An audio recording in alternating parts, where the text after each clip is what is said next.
Hi, I'm Maren Zedleka. I'll be presenting about Radium Girls in Orange, New Jersey. Overview of the topic. The topic will provide the context of the Radium Girls incident and the U.S. Radium Corporation they worked in, and will demonstrate the health and environmental impact of radiation exposure, as well as aftermath of the Radium Girls and the U.S. Radium Corporation. The table of content. So the presentation will include the background of the Radium Girls and U.S. Radium Corporation, following health and environmental impact of radiation exposure, as well as the aftermath of the Radium Girls and U.S. Radium Corporation, and the summary, as well as reference.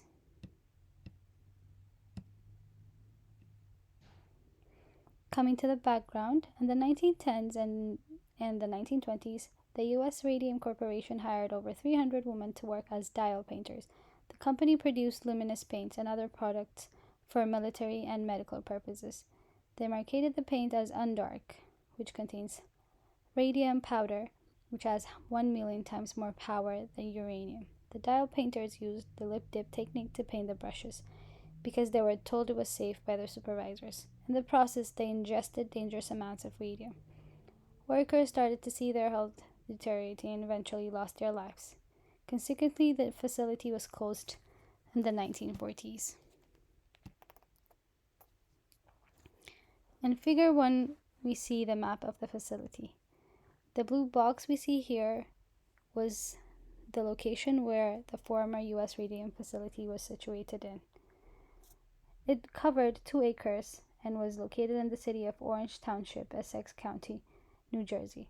The red dots shown here indicate the sites from where samples were taken to assess the level of groundwater contamination. Following this, we'll be talking about the health impact. First, we'll see the source of radiation exposure. The pie chart shown here represents the different sources of radium exposure. On a daily basis, we are exposed to different types of natural and man-made radiation. Man-made radiation are the medical source of radiation such as nuclear medicine, diagnostic radiology, and radiotherapy. In the US, the average amount of radiation is between 360 and 620 milligrams per person.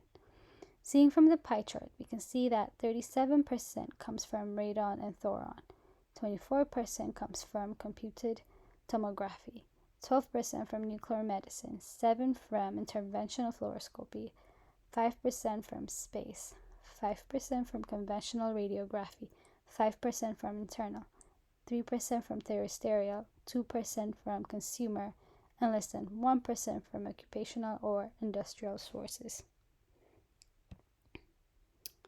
On Figure 3, we see the increasing death of radium girls from radium exposure.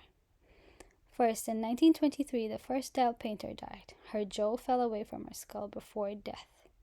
Following this, in 1929, the U.S. Department of Health identified 23 fatalities caused by radium poisoning. And finally, in 1959, deaths from radiation exposure had reached 45. In Figure 4, we see the total lifetime cancer incidence risks for the 3 isotopes in groundwater in New Jersey. The US EPA has classified radium as a Group A carcinogen because exposure to radium-226, 228, and 224 are associated with bone cancer. Each isotope has a different level of risk per picocure per liter. Radium-226 has a higher level of risk cancer, followed by radium-228, and then lastly radium-224. Coming to the environmental impact.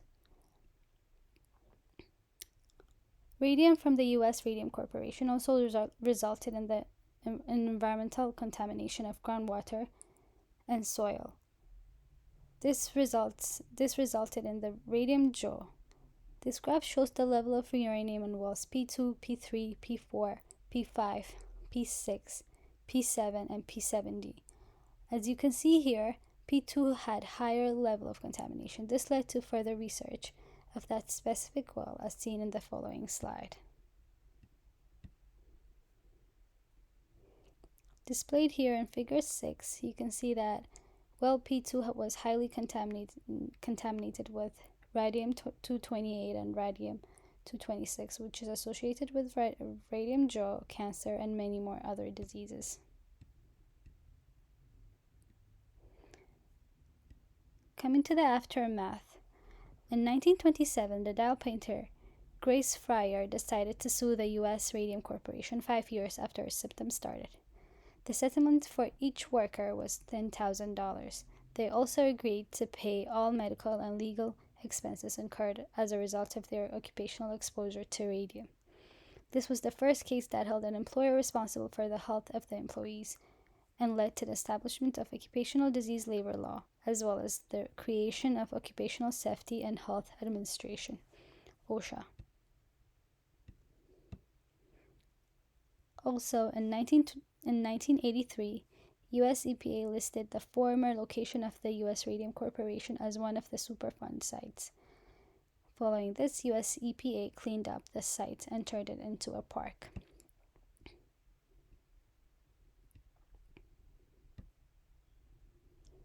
In the 1910s and in the 1920s, the U.S. Radium Corporation in Orange, New Jersey supplied radium-dialed watches to the military.